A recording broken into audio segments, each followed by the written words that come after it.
Hello साथीहरू, स्वागत छ हजुरहरूलाई मेरो मिनी भ्लगमा। आउनुहोस्, एकछिन हेरेर जानुहोस्। भन्दै म चाहिँ आज मेरो छोरोलाई सुई लाउन जानको लागि रेडी हुँदैछु साथीहरू। मेरो छोरो 15 महिना भयो नि त, लास्ट सुई हो। अब चाहिँ आनन्द भयो मलाई, यो सुई सुई सुई मलाई दिक्क लाग्थ्यो। यो सुई भन्ने बित्तिकै मलाई झ्याउ लागेर आउँथ्यो। अब चाहिँ आनन्द भयो। म मेरो छोरोलाई रेडी बनाएर म सुई लाउन जान लागेको साथीहरू। हल्का सफा गरिदिएँ, साह्रो माटो लागेको थियो नि त, सफा गरिदिएँ अनि उसलाई लुगा लगाइदिएर जान लागेको। मेरो छोरो सुतेकोलाई लग्ने कुरा भएन।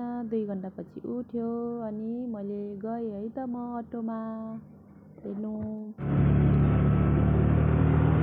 एकैछिनमा पुगिन्छ नि त, 10-5 मिनट पनि लाग्दैन। अनि म एक्लै गएको थिएँ। अब एक्लै गएपछि त सुई लाग्छ।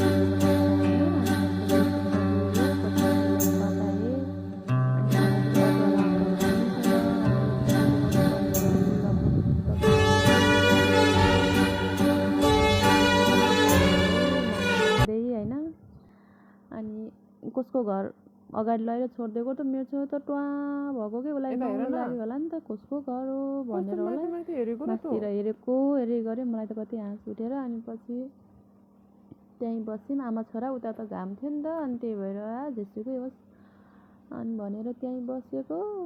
अनि पछि आउनुभयो अटोवाला अङ्कल, कुर्दा